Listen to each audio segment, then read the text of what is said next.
जय हिंद दोस्तों, स्वागत है आप सभी का आपके अपने प्यारे से परिवार में।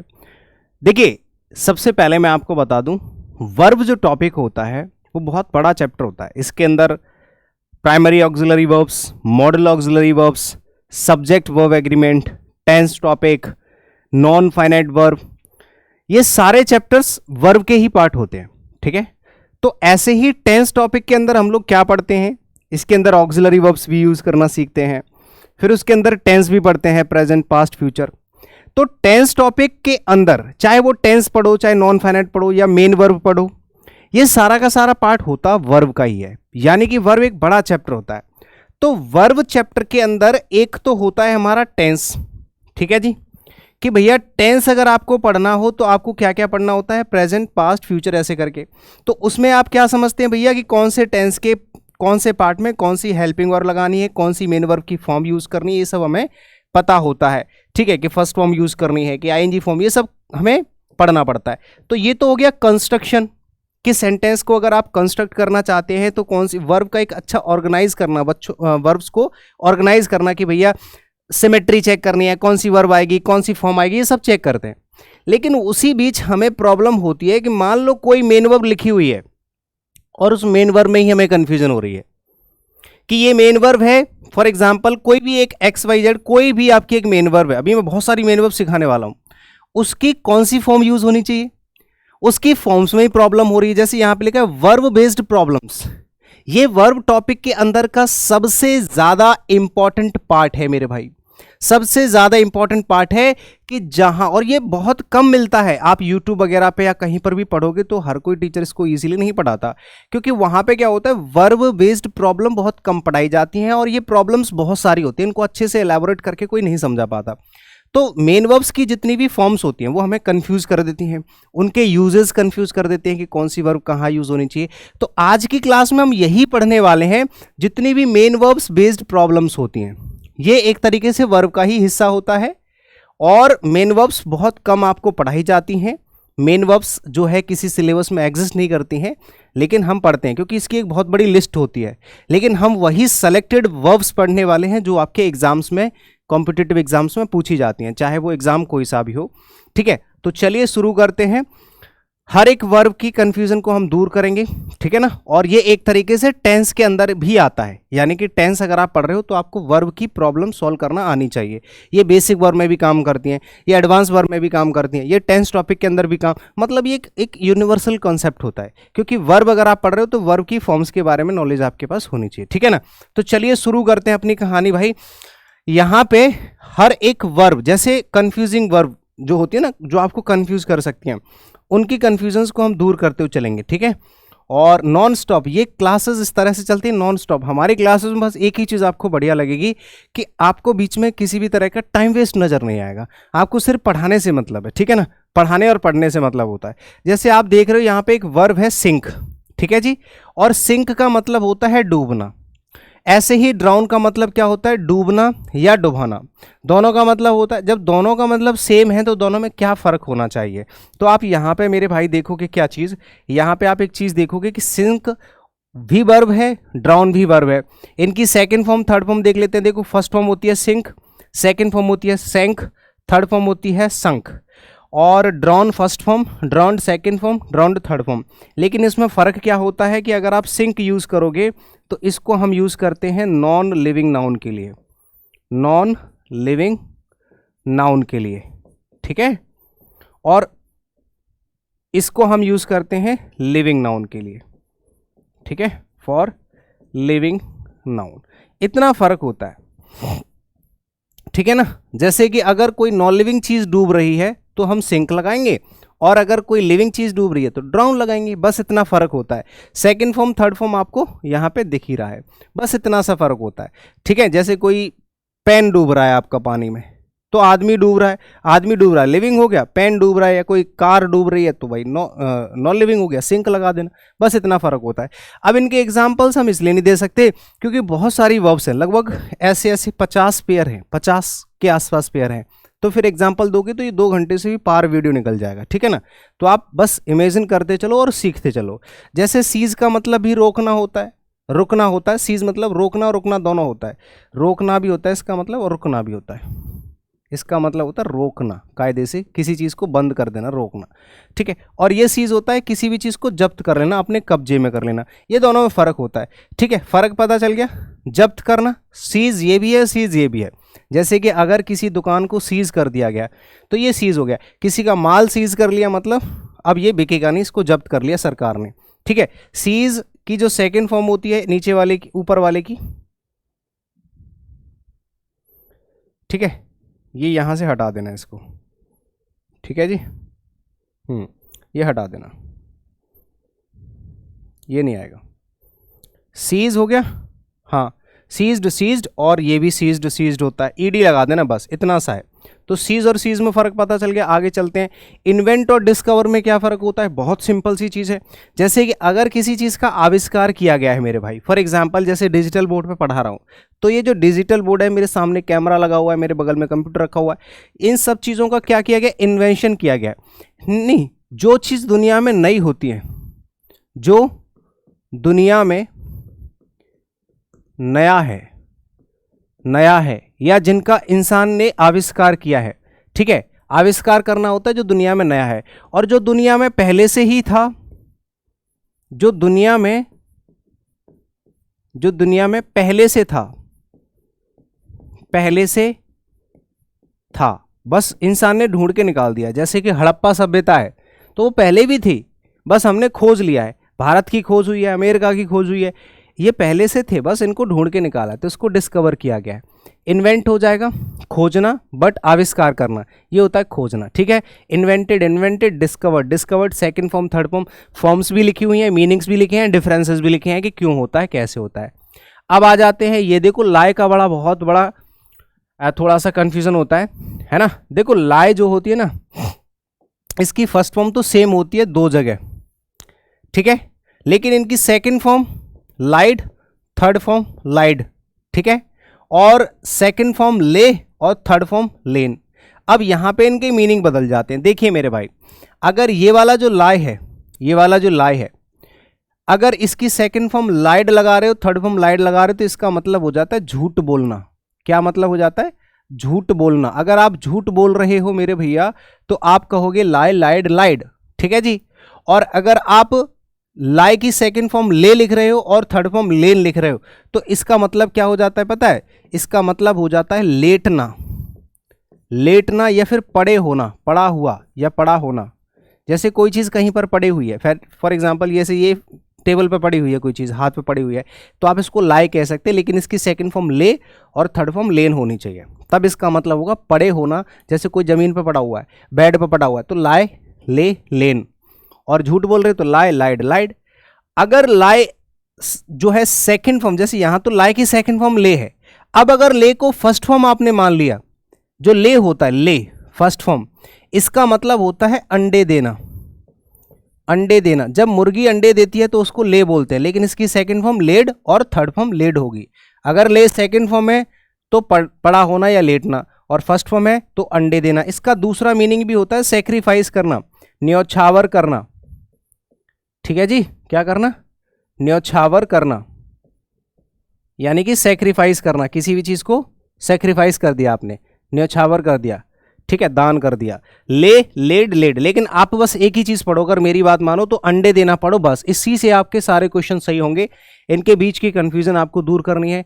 मीनिंग्स मैंने लिख दिए, ठीक है, डिफरेंसेस भी बता दिए, फॉर्म्स आपके सामने हैं, सब कुछ आपके सामने मैं एक्सप्लेन करते हुए चल रहा हूं। अब आ जाते हैं, देखो अफेक्ट और इफेक्ट में क्या फर्क होता है बाबू, जरा चेक कर लेते हैं। अफेक्ट जो होता है मेरे भैया वर्ब की तरह काम करता है, और इफेक्ट जो होता है वो नाउन की तरह काम करता है। लेकिन इफेक्ट जब नाउन होगा, ठीक है, तब इसका मीनिंग होता है परिणाम, ठीक है, या कह सकते हो प्रभाव, या तो प्रभाव या प्रभाव परिणाम कह सकते हैं। तो इफेक्ट होता है प्रभाव और अफेक्ट होता है प्रभाव डालना। इसका मतलब होता है प्रभाव डालना, ठीक है जी, प्रभाव डालना, प्रभाव और प्रभाव डालना, ये इसका मीनिंग हो जाएगा। असर डालना, ठीक है, असर करना छोड़ो, असर डालना कह सकते हो, प्रभाव डालना लिखो, इसका मतलब प्रभाव और इसका मतलब प्रभाव डालना।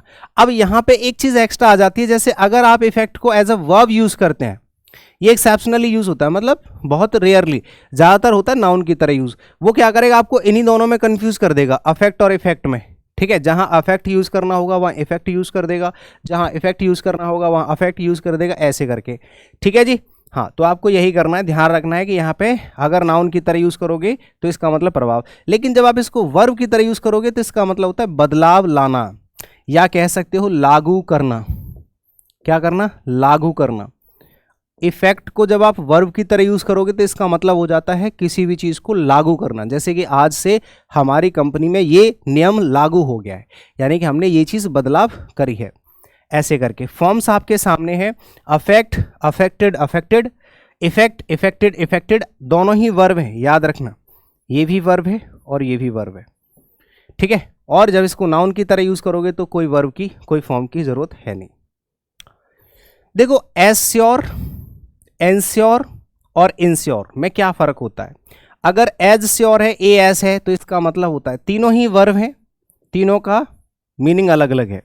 अगर एश्योर है तो इसका मतलब है तसल्ली देना या फिर दिलासा देना कि कोई बात नहीं, गलत हुआ है, सही भी हो जाएगा एक दिन, परेशान मत हो, दिलासा देना, तसल्ली देना। और अगर एंश्योर है, ई एन, तो इसका मतलब हो जाता है फिक्स करना, सुनिश्चित करना कि कोई बात नहीं है, आज से इस काम के लिए मैंने आपको एंश्योर कर दिया है, ये मेरी गारंटी है, ऐसा ही होगा, मतलब मैंने सुनिश्चित कर दिया। और इंश्योर होता है, इंश्योरेंस से बना है, बीमा करना, किसी चीज़ को सुरक्षित करना, बीमा करना यानी कि सुरक्षित करना, इंश्योरेंस वाला है इंश्योर।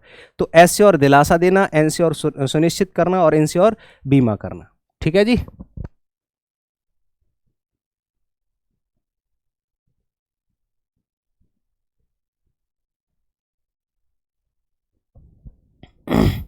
तो assure, assured, assured, ensure, insured, insured, ensured, ensured, ensured भी हो जाएगा, इंश्योर्ड भी हो जाएगा, इसमें तीनों लिख लेना। सेम इसमें भी ईडी लगता है, याद रखना, इसमें भी ईडी लगा सकते हैं। ठीक है, इसमें भी ईडी लगा सकते हैं, सेकंड फॉर्म, थर्ड फॉर्म और फर्स्ट फॉर्म। ठीक है, फर्स्ट फॉर्म तो जो है ये, second form ED, third form ED. आगे चलो, देखो, हियर का मतलब भी सुनना होता है, वर्ब की तरह यूज होता है। लिसन का मतलब भी सुनना होता है, वर्ब की तरह यूज होता है, बस ये ध्यान से सुनना होता है, ये अपने आप सुनाई जो कानों में देता है। जैसे कि अभी आप मुझे सुन रहे हो तो ये ध्यान से सुन रहे हो, लेकिन आपके बाहर से किसी चीज़ की आवाज़ आ रही है, वो कैसे आ रही है, अपने आप आ रही है। ठीक है ना, तो हियर, हियर्ड, हियर्ड, मतलब हर्ड, हर्ड होता है, लिसन, लिसनड, लिसनड। क्लियर है, आगे चलो।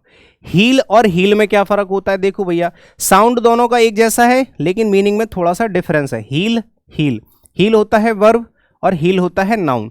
ये जो हील होता है वो एडी होती है, ऊंची एडी के सैंडल, लेकिन जो हील होता है ये होता है घाव भरना, घाव या जख्म को भरना। ठीक है, घाव या जख्म भरना।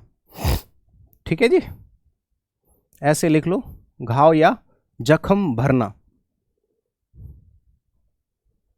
ऐसे करके यहां पे लिखो, भरना, जख्म भरना। जब आपके जख्म भरते हैं धीरे धीरे तो उसको हील बोलते हैं। I am healing, I am feeling healing, ऐसे बोलते हैं ना कि माई वाउंड इज हीलिंग, धीरे धीरे क्या कर रहा है, जख्म भर रहा है। तो हील, हील्ड, हील्ड, और ये जो हील है इसमें कोई आईएनजी नहीं लगेगा। ठीक है जी, इसमें कोई आईएनजी नहीं लगेगा।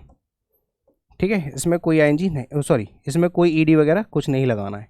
क्लियर है बाबू, हाँ, क्योंकि ये तो नाउन है, ये तो नाउन है साहब, नाउन का कोई फॉर्म नहीं लिखना है। ठीक है, चलो आगे चलते हैं। ऐसे ही देखो, प्रेस्क्राइब है, तो प्रेस्क्राइब जो होता है ये डॉक्टर्स हमें प्रेस्क्राइब करते हैं, सलाह देते हैं। और प्रोस्क्राइब, देखो, प्रोस्क्राइब और प्रेस्क्राइब, प्रोस्क्राइब का मतलब होता है किसी भी चीज़ के लिए पाबंदी लगाना, कि सुनो आज से आप ये काम नहीं करोगे, पाबंदी लगा दी, इसको कहते हैं प्रोस्क्राइब। तो prescribe, prescribed, prescribed, proscribe, proscribed, proscribe. Proscribe है तो पाबंदी लगाना, प्रेस्क्राइब है तो सलाह देना।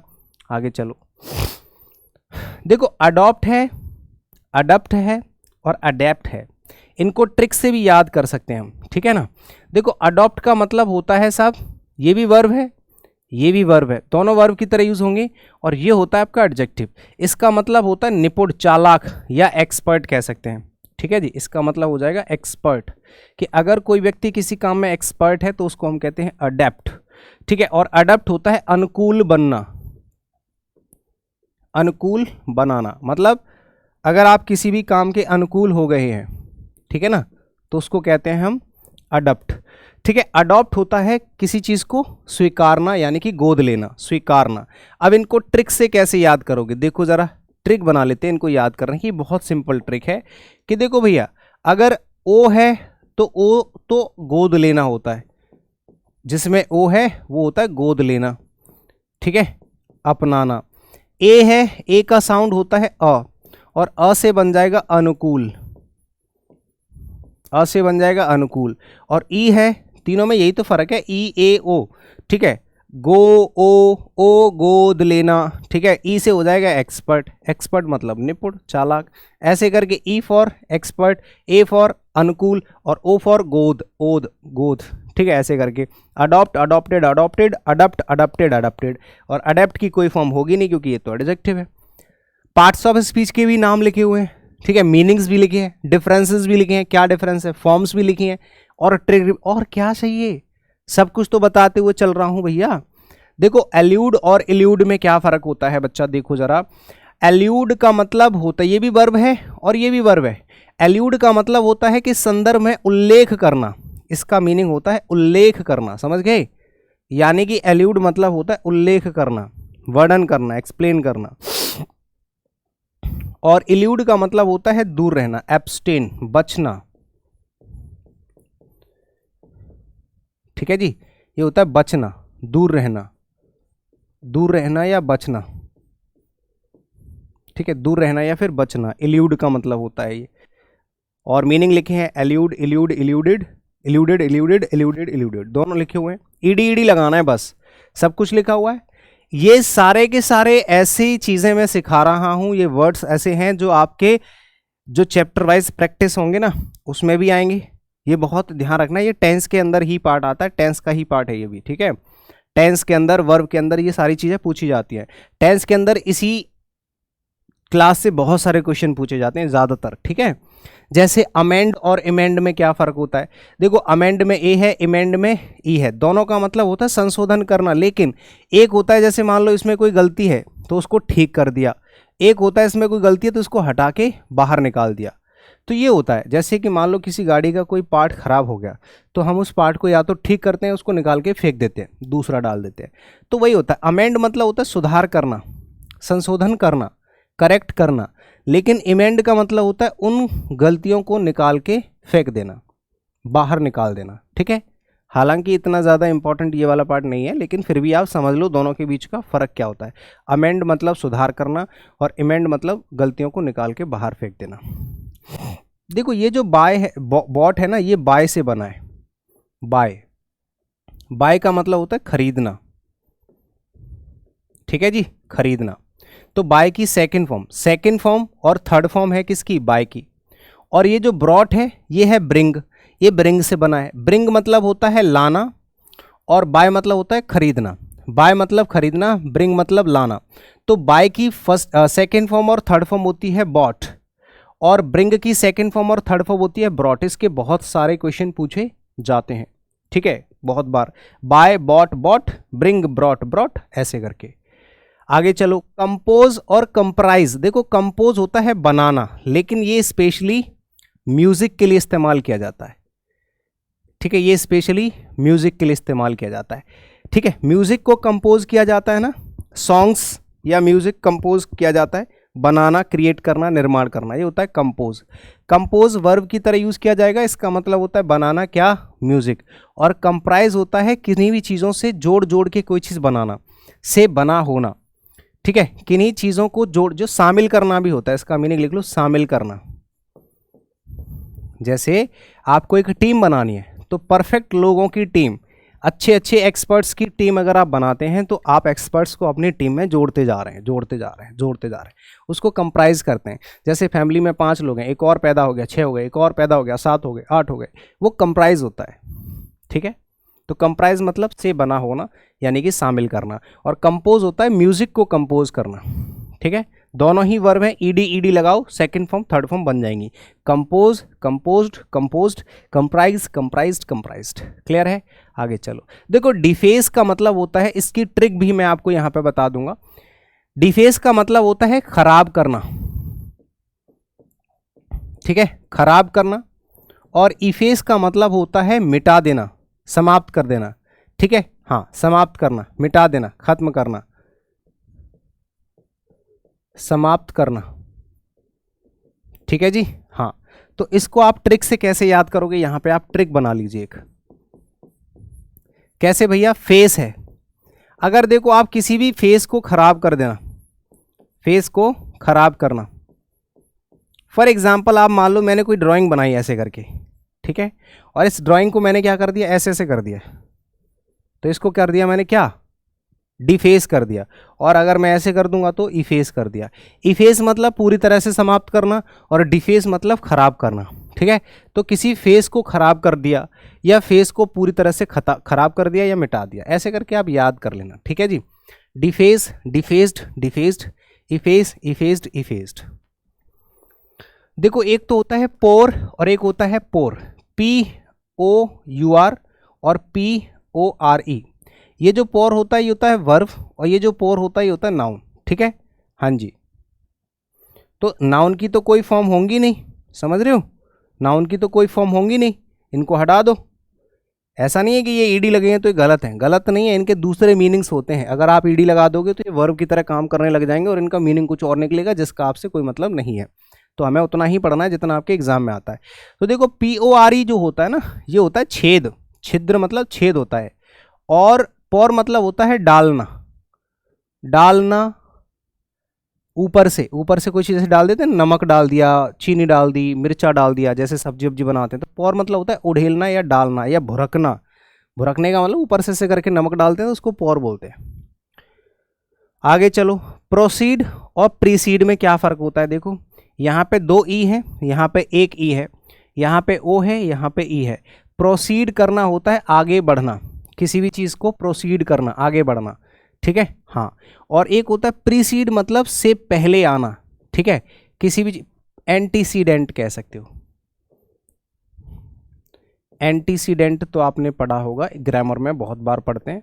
जैसे मान लीजिए से पहले, मान लो ए है और बी है, ठीक है, तो जो ए है वो प्रीसीडेड है, प्रीसीडेड बी, यानी कि बी से पहले, से पहले, बी से पहले ए है तो ए क्या है, प्रीसीडेड है, प्रीसीडेड है, प्रीसीडेड है, प्रीसीड, प्रीसीड और ईडी लगा दिया, यानी कि बी से पहले ए आ रहा है। तो कोई भी चीज़ किसी भी चीज़ से पहले है तो उसी को हम प्रीसीड कहते हैं। ये प्रीसीडेड, प्रीसीड का मतलब से पहले आना। तो प्रोसीड आगे बढ़ना, प्रोसीडेड, प्रीसीड पहले आना, प्रीसीडेड, प्रीसीडेड, बस। देखो एक होता है PRAY, प्रे, एक होता है PRAY और एक होता है PREY। अगर आप PREY को हम यूज़ करते हैं तो ये नाउन की तरह यूज़ होता है जिसका मतलब होता है शिकार, और PRAY जो होता है वो वर्ब की तरह यूज़ होता है जिसका मतलब होता है प्रार्थना करना, प्रे करना। लेकिन जैसे ही आप प्रे को, PREY को वर्ब की तरह यूज़ करना चाहो तो इसका मीनिंग भी क्या हो जाता है, शिकार करना।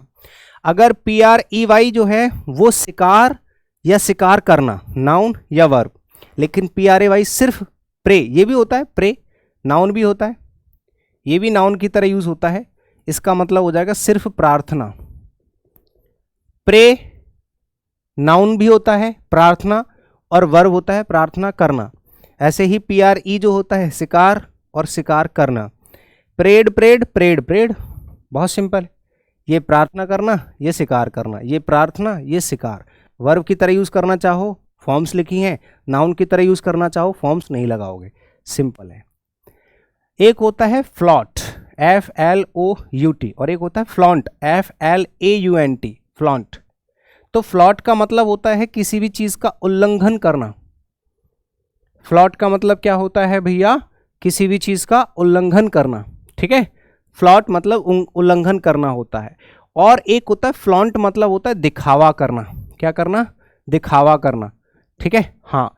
तो दिखावा करना होता है तो इसका कैसे जो है आंसर होगा भाई, दिखावा करना मतलब जैसे आप मीनिंग देखो, किसी भी चीज़ का एक्सपोज करना होता है, लोग अपने कपड़े दिखाते हैं, अपनी गाड़ी वाड़ी घर बंगला ये सब दिखाते हैं, तो उसको होता है फ्लॉन्ट करना, ही इज़ फ्लॉन्टिंग। फ्लॉन्टिंग मतलब दिखावा। फ्लॉट होता है उल्लंघन करना, कि भैया तुम रेड लाइट क्रॉस कर गए, आपने नियम कानून का पालन नहीं करा, ईडी ईडी लगा दो। एक होता है HOARD, होड़ करना, और एक होता है HORDE, होल्ड करना। तो जो HORDE होता है ये वर्ब नहीं होती, ये नाउन होता है, और HOARD होता है ये वर्ब होती है। ठीक है जी। तो यहाँ पे जब नाउन की तरह यूज करोगे तो कोई ईडी फॉर्म नहीं लगाना, ठीक है, कोई ईडी फॉर्म नहीं लगाना। वर्ब की तरह यूज करोगे बस सिंपल, ठीक है ना। हाँ, वर्ब की तरह यूज करोगे सिंपल, ये आपका नाउन है और ये आपका वर्ब है बस, ठीक है। और होल्ड का मतलब होता है जैसे किसी भी चीज़ का स्टोर करना, छिपा कर जमा करना, भंडार बना लेना।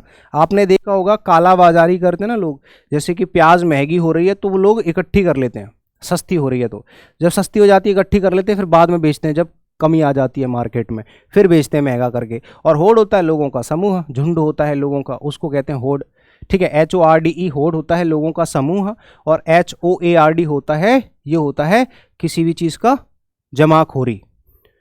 LOATH होता है, LOATHE ये होता है किसी भी चीज़ से घृणा करना, नापसंद करना, नफरत करना। और एक होता है LOATH, ये होता है अनिच्छुक, यानी कि घृणित कह सकते हैं, हेटफुल कह सकते हो, ठीक है। ये एडजेक्टिव की तरह काम करता है। और LOATHE अगर लास्ट में ई लगा हुआ है तो इसका मतलब होता है किसी चीज़ से घृणा करना, ठीक है। हाँ, ठीक है जी, नापसंद और नापसंद करना, नापसंद और नापसंद करना ये होता है, ठीक है। लोध्ड, लोध्ड ऐसे करके, ऐसी बात होता है। एक होता है बात, ये नाउन होता है जब इसमें ई नहीं लगाते, ये होता है स्नान। और एक होता है बेद, BATHE, ये होती है वर्ब, ये होता है स्नान करना, ठीक है जी। क्या होता है? स्नान करना। समझ गए? आगे चलते हैं। नेक्स्ट देखो, एक और कंफ्यूजिंग 3 ऐसी वर्ब्स होती हैं जो हमें ज्यादातर कंफ्यूज करती हैं। एक तो होता है LOSE, ठीक है, हाँ, लॉस। अब इसको आप जब वर्ब की तरह यूज करते हैं तो इसका मीनिंग जो साउंड होता है वो भी बताऊंगा। देखो, एक तो होता है LOSS, ये तो नाउन होता है, फिक्स है, इसको वर्ब की तरह यूज ही नहीं कर सकते। एक होता है लूज, एक होता है लूज। देखो, इसका भी साउंड लूज है, इसका मतलब भी, इसका साउंड भी लूज है, प्रोनाउंसिएशन दोनों का लूज लूज है, इसका लॉस है। तो LOSE लूज है तो ये वर्ब है, इसका मतलब होता है किसी भी चीज़ को खो देना या फिर उस चीज़ में हार जाना। जैसे आप गेम हार गए तो लूज लगा सकते हैं, आपने किसी व्यक्ति को, किसी चीज़ को खो दिया तो लूज लगा सकते हैं। एक LOOSE होता है, ये एडजेक्टिव होता है, इसकी कोई फॉर्म्स नहीं होती, ठीक है। इसका मतलब होता है ढीला, बोलते हैं ना ये तो लूज है, थोड़ा सा रस्सी वस्सी जो होती है ना, लूज है ना, पैंट लूज है। और ये होता है खोना। इसकी सेकंड फॉर्म होती है लॉस्ट और थर्ड फॉर्म होती है लॉस्ट। सिर्फ एक ही वर्ब है, बाकी एक नाउन है, एक एडजेक्टिव है। लॉस होता है हानि या घाटा, लॉस, प्रॉफिट एंड लॉस आपने पढ़ा होगा। एक होता है मिटिगेट और एक होता है मिलिटेट। ये कंप्लीट क्लास है मेरे भाई, ये कंप्लीट क्लास है, एक बार पढ़ लो, आपको फिर बार बार पढ़ने की जरूरत नहीं पड़ेगी। वैसे हम पार्सली पढ़ाते हैं अलग अलग टॉपिक में, मेन वर्ब में कुछ जरूरी चीज़ पढ़ा दी, टेंस में कुछ जरूरी चीज़ पढ़ा दी। ये मास्टर क्लास है। मास्टर क्लास मतलब एक क्लास पूरी वर्ब की है, इससे बाहर कुछ नहीं पूछा जाएगा, गारंटेड है। इससे बाहर वर्ब से रिलेटेड कोई क्वेश्चन आ ही नहीं सकता, इस चीज़ की जिम्मेदारी है, गारंटी है पूरी, ठीक है ना। मेन वर्ब से रिलेटेड कोई क्वेश्चन नहीं आएगा, ये पूरा है कंप्लीट कॉम्पिटिटिव एग्जाम्स के लिए। मिटिगेट होता है किसी भी चीज़ में कमी करना, कम करना, ठीक है, इसका मतलब होता है कम करना, घटाना, कम करना यानी कि घटाना, मिटिगेट। और एक होता है मिलिटेट, दोनों ही वर्ब हैं, पार्ट्स ऑफ स्पीच आपके सामने है। मिलिटेट का मतलब होता है प्रतिकूल होना, यानी कि एडवर्स होना, विपरीत होना, मिलिटेट, ठीक है। तो ईडी लगाना है, थर्ड फॉर्म सेकंड फॉर्म बन जाएगी। प्रतिकूल का मतलब तो आप जानते हैं एडवर्स होता है, विपरीत, एडवर्स यानी कि विपरीत। आगे चलो, एक होता है डेप्रिकेट, एक होता है डेप्रिशिएट, दोनों में फर्क है। डेप्रिकेट और डेप्रिशिएट दोनों ही वर्ब हैं। डेप्रिकेट और डेप्रिशिएट दोनों में फर्क क्या है? डेप्रिकेट का मतलब होता है किसी भी चीज को नापसंद करना, टू डिसलाइक समथिंग, किसी भी चीज को नापसंद करना, ठीक है जी। और एक होता है डेप्रिशिएट का मतलब होता है किसी भी चीज के मूल्य को कम करना, इवेल्युएट करना, ठीक है ना। हाँ, मूल्य को कम करना, उसकी वैल्यू को कम करना, ठीक है, हाँ, डिवैल्यू करना। तो डेप्रिशिएट मतलब हो जाएगा मूल्य कम करना। ईडी लगाना है, सेकंड फॉर्म थर्ड फॉर्म बन जाएंगी। फॉर्म्स नीचे लिखे, deprecated, deprecated, deprecated, deprecate, deprecated, deprecated, depreciate, depreciated, depreciated, ठीक है ना। नेक्स्ट, एनवलप और एनवलप ये बहुत बड़ा लोचा होता है ई लगाने का लास्ट में, ठीक है। जब ई लग जाता है, देखो वैसे तो अभी तक ई लगाई हमने वेद में और लोथ में तो वर्ब बन रही थी, लेकिन यहां पे उल्टा है। अगर आपने ई लगा दिया तो नाउन बन रहा है और ई हटा दिया तो वर्ब बन रही है, ठीक है ना। तो एनवलप करना मतलब किसी भी चीज को ढक देना, कवर करना, ऊपर से आवरण। जैसे लिफाफे में अंदर कोई चीज रख देते हैं तो उसको आपने एनवलप कर दिया, किसी चीज पे पर्दा डाल दिया तो एनवलप कर दिया, वर्ब हो गई। और ई लगा दिया इसका मतलब नाउन बन गया लिफाफा, किसी चीज को अंदर ऐसे डाल देते हैं ना पैसे वैसे। तो एनवलप, एनवलप्ड, एनवलप। ई लगा दोगे तो नाउन और ई नहीं लगाओगे तो वर्ब, लिफाफा और किसी चीज को ढकना या कवर करना। साइट और साइट, एक होता है इनसाइट, एक होता है एक्साइट।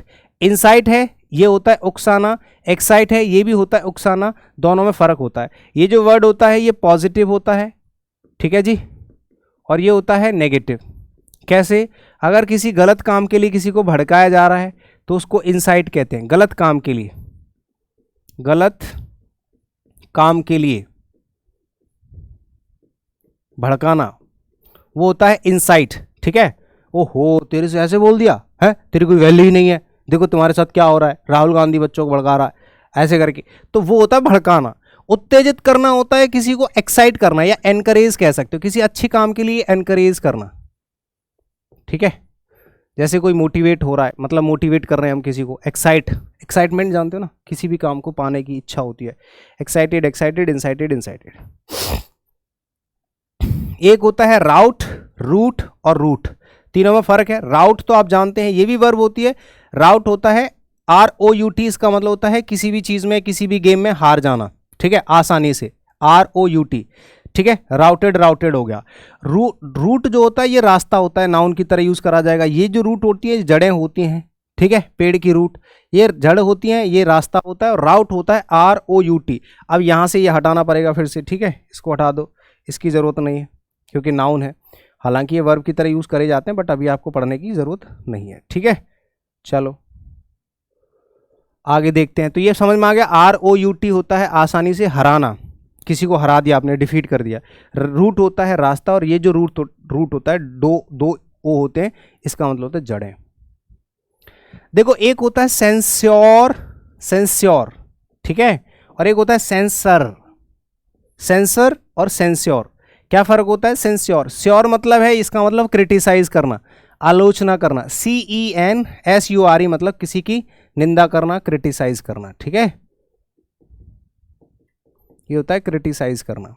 और सेंसर होता है, ये सेंसर बोर्ड होता है, प्रतिबंध लगाना, ठीक है, प्रतिबंध लगाना, पाबंदी लगाना, प्रतिबंध लगाना। इसको सेंसर बोर्ड से याद कर लेना। सेंसर बोर्ड इसीलिए बनाया जाता है ताकि फिल्मों में जो अश्लील सीन होते हैं, गलत सीन होते हैं, वायलेंट, उनको हटा दिया जाए, ठीक है ना। सेंसर बोर्ड आपने देखा होगा, ये इसीलिए बनाया जाता है ताकि फिल्मों के गलत सीनों पे क्या लगाया जाए? प्रतिबंध लगाया जा सके, ठीक है जी। तो सेंस्योर्ड, सेंसर्ड, ये फिल्म सेंसर हो चुकी है ना, ऐसे करके। अब इसको कोई नहीं रोक सकता। वेव होता है WAVE, ये होती है लहर। अगर आप नाउन की तरह यूज करना चाहते हैं तो कर सकते हैं, इसका मतलब हो जाएगा लहर। अगर आप इसको वर्ब की तरह यूज करना चाहते हैं, लहराना, वेव, ठीक है, वेविंग। और VAIVE जो होता है, ये होता है किसी भी चीज में छूट देना, डिस्काउंट इसको कहते हैं, ठीक है जी। क्या होता है? डिस्काउंट। किसी में 10% डिस्काउंट मिल रहा है ऐसे करके नहीं बोलते, तो उसको बोलते हैं वेव करना, छूट देना। और VAVE होता है लहराना या लहर। इसको भी यहाँ पे समझ लो, दोनों की थर्ड फॉर्म लिखी हुई है, ED लगाना है बस। आगे चलो, एक होता है TOW, ये होता है किसी चीज को खींच कर ले जाना, घसीटना कह सकते हैं, खींच कर ले जाना, तो होता है TOW। एक TOE होता है, ये नाउन की तरह यूज होता है, ये पैर की उंगली होती हैं, छोटी छोटी जो उंगलियां होती हैं। और टिप टो होता है वर्ब की तरह, ये उंगलियों के बल चलना होता है, ठीक है, उंगलियों के बल ऐसे ऐसे करके कोई चल रहा है। लड़कियां चलती नहीं है, हाँ, हाई हील्स की जो वो पहन लेती हैं, सैंडल वगैरह, या फिर, तो उसको कहते हैं टिप टो, है ना। टिप टो होता है उंगलियों के बल चलना, टो होता है सिर्फ उंगली, पैर की उंगली, और TOW होता है, ये होता है खींचकर किसी चीज को ले जाना। तो आप देखो, इसकी सेकंड फॉर्म, थर्ड फॉर्म, और इसकी सेकंड फॉर्म, थर्ड फॉर्म। अब यहाँ पे जो टोड है ना वो चलना होता है, टिप टोड कर लेना, टिप टोड ऐसे करके, बाकी आप समझ जाओगे। इसका मतलब भी चलना होता है, यहाँ पे लिख लेना चलना, और टोड टोड हो जाएगा, ये आपका ऊपर लिखा हुआ है खींच कर ले जाना। आगे चलते हैं नेक्स्ट। देखो एक होता है साइट SITE, एक होता है साइट SIGHT, और एक होता है साइट CITE। देखिए जरा, SITE है, इसका मतलब होता है जो बिल्डिंग्स बनती हैं, जो कंस्ट्रक्शन का काम होता है, तो उस जगह को जहां पे काम चल रहा है उसको कहते हैं निर्माण स्थल, उसको कहते हैं कि साइट पे काम चल रहा है।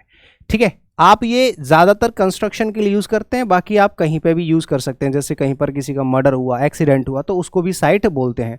निर्माण स्थल या घटना स्थल भी कह सकते हो, घटना स्थल भी कह सकते हो, है ना। और SIGHT होता है साइट। ठीक है, हाँ, नज़ारा या दृष्टि, ये होता है दृश्य या दृष्टि, दृश्य भी कह सकते हैं। अगर कोई नज़ारा है, कोई दृश्य है, तो उसको साइट कहते हैं। आई साइट वीक हो गई है मेरी, नज़र का दृश्य जो है वीक हो गया। और CITE होता है, ये कोर्ट में तलब करना होता है, उल्लेख करना कि भैया हाँ ये मेरे सामने मर्डर हुआ था। ठीक है, कोर्ट में तलब करना,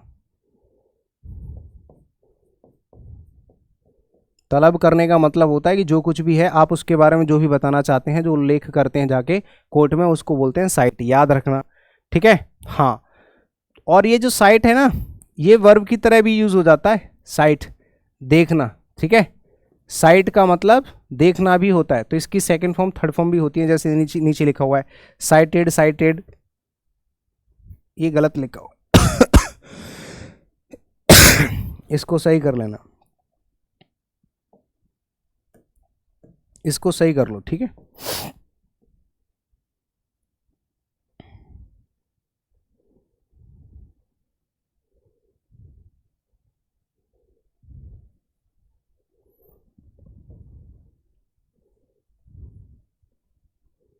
इसकी जगह साइट कर लेना, CITE, CITE, CITE। ठीक है जी, नेक्स्ट। समझ में आ गया, साइट ये वाली वर्ब और ये वाली वर्ब, इन दोनों का, इस ये तो नाउन है तो इसकी तो सेकंड फॉर्म थर्ड फॉर्म होंगी नहीं। आगे चलते हैं। एक होता है डिफ्यूज, फ्यूज और फ्यूज, ये तो कॉमन है, बस यहां पर याद रखना DIF और DE। ठीक है, इसमें F एक्स्ट्रा है। तो ये वाला जो डिफ्यूज होता है, इसका मतलब होता है किसी भी चीज को फैलाना। डिफ्यूज मतलब बिखेरना, बिखेरना लिख लेना, फैलाना यानी कि स्प्रेड करना, बिखेरना। ठीक है, हाँ। और एक होता है तनाव कम करना, या फिर बॉम्ब डिफ्यूज किया जाता है ना, बॉम्ब, हाँ बॉम्ब, बॉम्ब को भी डिफ्यूज जो किया जाता है ना, वो भी यही होता है, बॉम्ब डिफ्यूज करना होता है ना, वो भी यही होता है, डिफ्यूज करना।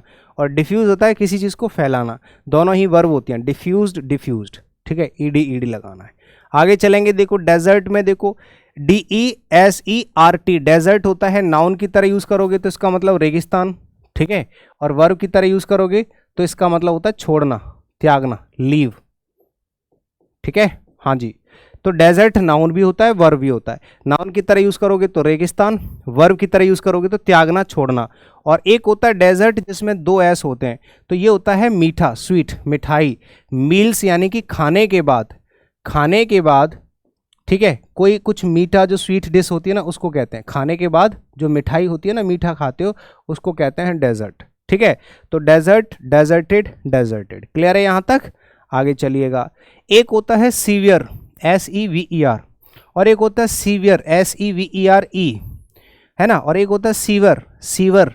अब देखो जो सीवर लाइन डलती है ना शहरों में, वो होता है सीवर लाइन यानी कि नाला। ठीक है, तो ये तो नाउन की तरह यूज किया जाता है, जिसमें W है और जिसमें V है। ये होता है बॉडी पार्ट्स को काट के अलग करना, स्पेशली फॉर बॉडी पार्ट्स, जो भी हमारे शारीरिक अंग होते हैं किसी भी चीज़ के, उनको काट के जब अलग कर दिया जाता है, जैसे किसी का हाथ काट के अलग कर दिया, किसी का पैर काट के अलग कर दिया, तो काट के अलग कर देना, स्पेशली बॉडी पार्ट्स, चाहे पेड़ की टहनियों को काट के अलग कर दिया, तो उसको सीवर कहते हैं, SEVER। और SEVERE हो जाएगा तो ये एडजेक्टिव बन जाएगा, जिसका मतलब होता है तीव्र, तेज। ठीक है, तेज या तीव्र। जैसे हेडेक होता है ना, सीवियर हेडेक बोलते हैं, मेरे सर में बहुत तेज दर्द हो रहा है, ठीक है। एक होता है LIGHT, अगर लाइट को आप एडजेक्टिव की तरह यूज करना चाहते हैं कर सकते हैं, नाउन की तरह यूज करना चाहते हैं कर सकते हैं, वर्ब की तरह यूज करना चाहते हैं तीनों तरह से यूज होता है। लाइट को अगर आप एडजेक्टिव की तरह यूज करोगे तो इसका मतलब हो जाएगा हल्का, नाउन की तरह यूज करोगे तो इसका मतलब हो जाएगा रोशनी, ठीक है, और वर्ब की तरह यूज करोगे तो इसका मतलब हो जाता है रोशनी करना या उजाला करना या जलाना भी कह सकते हैं, उजाला करना या जलाना, प्रज्वलित करना, ठीक है ना।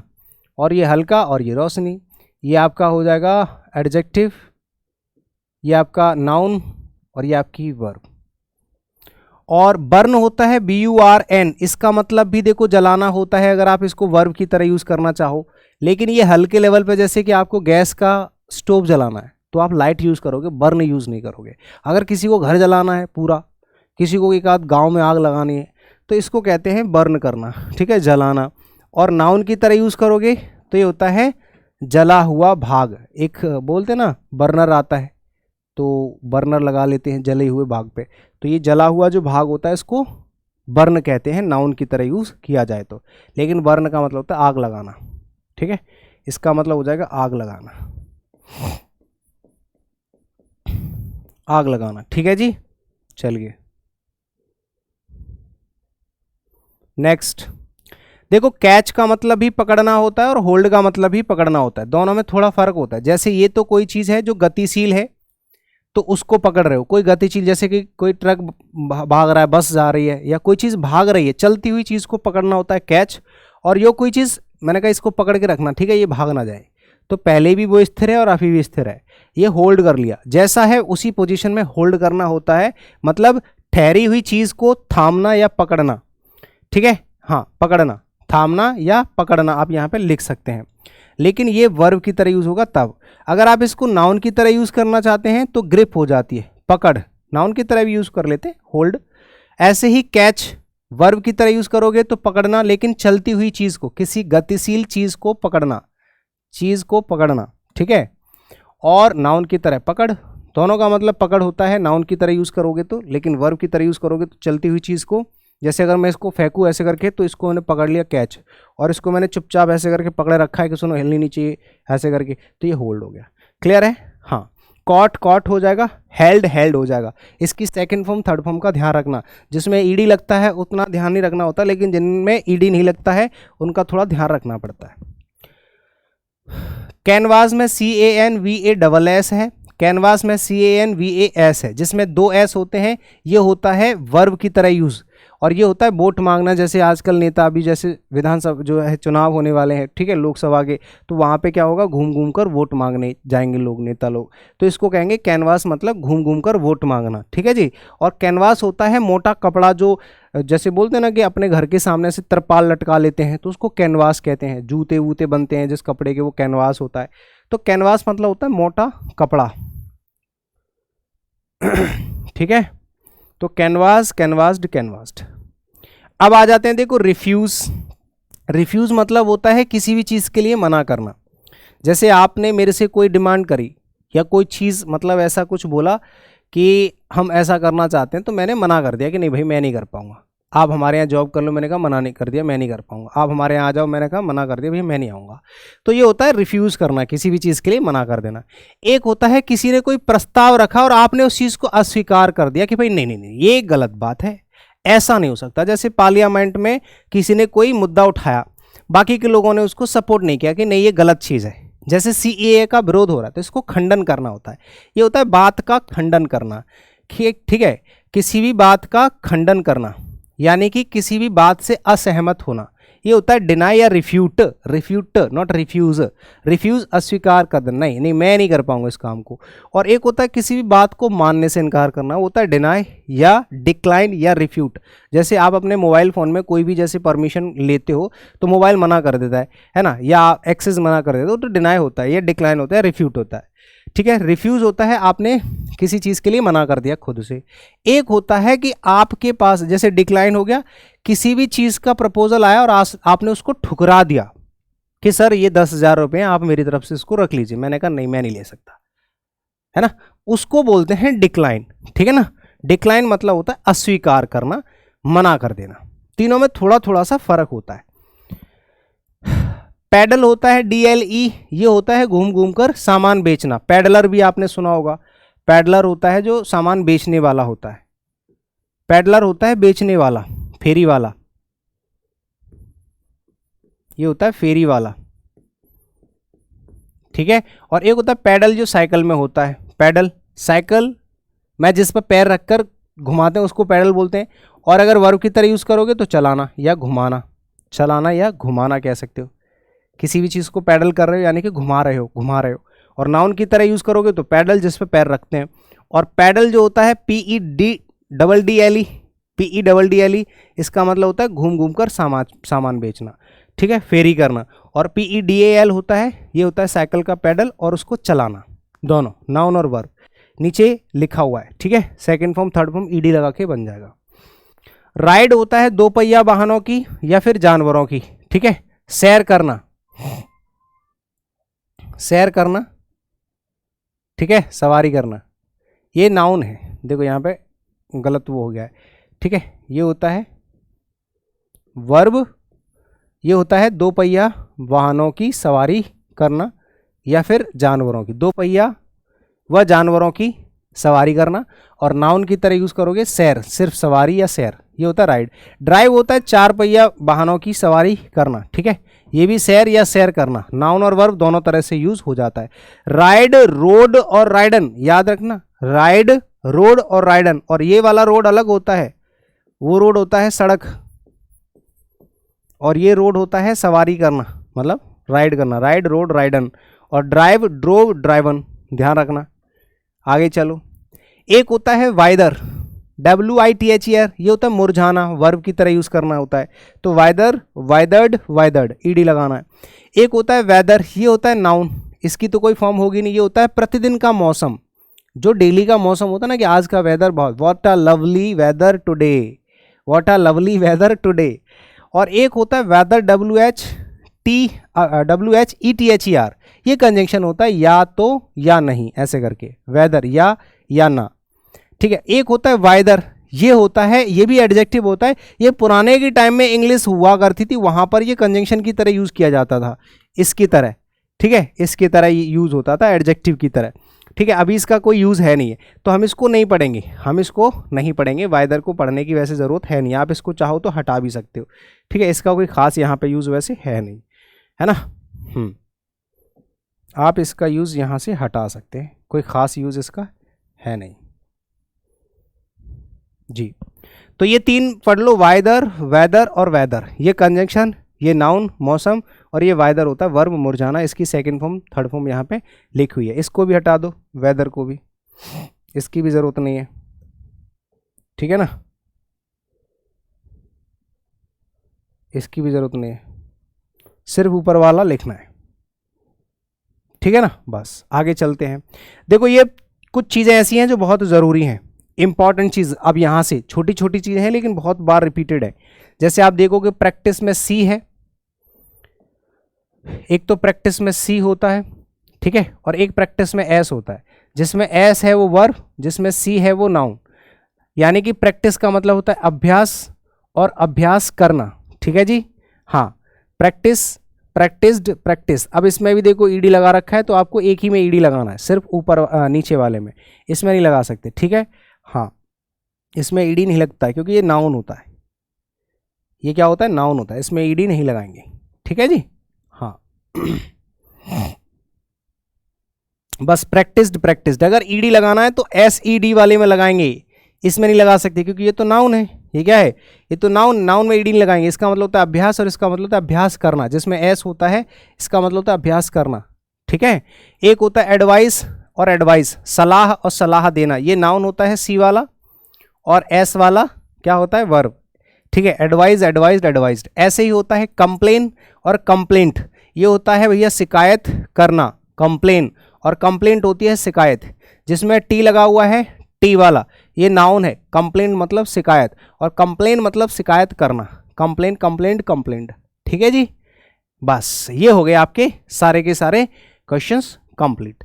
अब ये मैं आपको एक बात बता देता हूं मेरे भाई, ये जो वर्ब जो मैंने सिखाई हैं ये एक मास्टर क्लास है।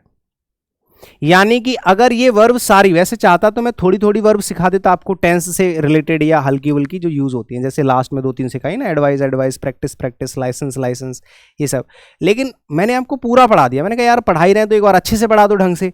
तो मैंने जितनी भी वर्ब से रिलेटेड प्रॉब्लम्स हो सकती हैं वो सारी मैंने एक क्लास में पढ़ा दी, मास्टर क्लास आपको दे दी।